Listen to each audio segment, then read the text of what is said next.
বৃহত্তৰ বোকাজান ৰঙালী বিহু আদৰণি সমিতিৰ হৈ মই সকলোকে অসমীয়া নৱবৰ্ষৰ শুভেচ্ছা জনাইছোঁ। আমি বৃহত্তৰ বোকাজান অঞ্চলৰ প্ৰথমবাৰৰ বাবে মহিলাসকল যুৱতীসকল আগবাঢ়ি আহিছোঁ। আমি সকলোৱে নাৰী সবলীকৰণৰ কথা কওঁ, কিন্তু আমি জানো নাৰী সবলীকৰণ হ'বলৈ হ'লে আমি অৰ্থনৈতিকভাৱে, সামাজিকভাৱে, ৰাজনৈতিকভাৱে, সাংস্কৃতিকভাৱে শক্তিশালী হ'ব লাগিব। গতিকে আমি সকলোৱে আগবাঢ়ি আহিছিলোঁ বিহু উদযাপন কৰিবৰ কাৰণে।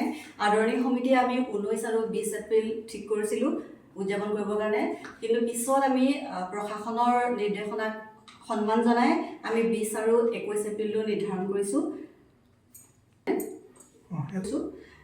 আমি 20 এপ্ৰিলত প্ৰথমতে ৰাতিপুৱা 8 বজাত মৈদাম দৰ্পণ, চুকাফা আৰু লাচিতৰ প্ৰতিমূৰ্তিত বন্তি প্ৰজ্বলন আৰু পতাকা উত্তোলনৰ পিছতে আমি নতুনকৈ এটা অনুষ্ঠান আমি আৰম্ভ কৰিবলৈ লৈছোঁ।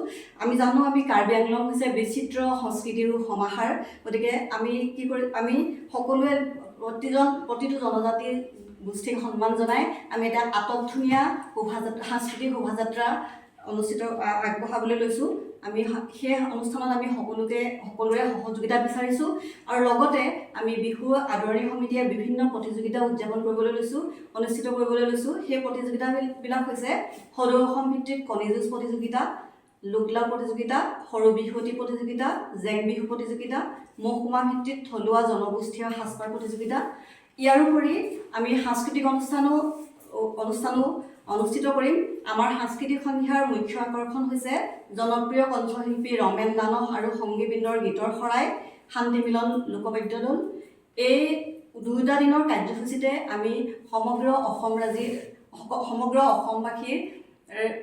সহযোগ কামনা কৰিছোঁ, যাতে আমাৰ অনুষ্ঠানটো খুব সুন্দৰভাৱে সাফল্যমণ্ডিত হয়। আমি সকলোকে আমাৰ অনুষ্ঠান উপভোগ কৰিবলৈ আহ্বান জনাইছোঁ। সুৰক্ষা সমিতিয়ে যিটো সিদ্ধান্ত দিছে আমি সেই সিদ্ধান্তক সন্মান জনাইছোঁ। আমি তেওঁলোকৰ সিদ্ধান্ত অনুসৰি আমাৰ প্ৰতিযোগিতাবিলাক অনুষ্ঠিত কৰিম।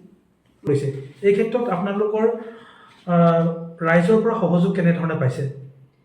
যিহেতু আমি মহিলাসকলে এবাৰ বিহু উদযাপন কৰিবৰ কাৰণে আগবাঢ়ি আহিছোঁ, বিশেষকৈ আমাৰ উঠি অহা যুৱতীসকল, বিশেষকৈ উৰ্বশী দিহিঙীয়া, মিলি বৰুৱা, তেওঁলোকে খুব আৰু অন্যান্য তেওঁলোকৰ সংগীসকলো খুব উৎসাহেৰে তেওঁলোকে একদম আবেলিৰ পৰা আৰম্ভ কৰে অৰ্থ সংগ্ৰহৰ বাবে। একেবাৰে ৰাতি গৈ ঘৰত সোমাই গৈ তেওঁলোকে কাম বন প্ৰায় এৰি দিয়াৰ নিচিনাই হৈছে ঘৰৰ, আৰু সকলো ৰাইজে তেওঁলোকক আমাক সহযোগ কৰিছে। আমি সকলোৰ পৰা খুব সুন্দৰ সহযোগিতা পাইছোঁ। আমি ভাবিছোঁ আমি অৰ্থনৈতিকভাৱে আমি আৰু বিশেষভাৱে আৰু ৰাইজৰ পৰা সহায় পাম।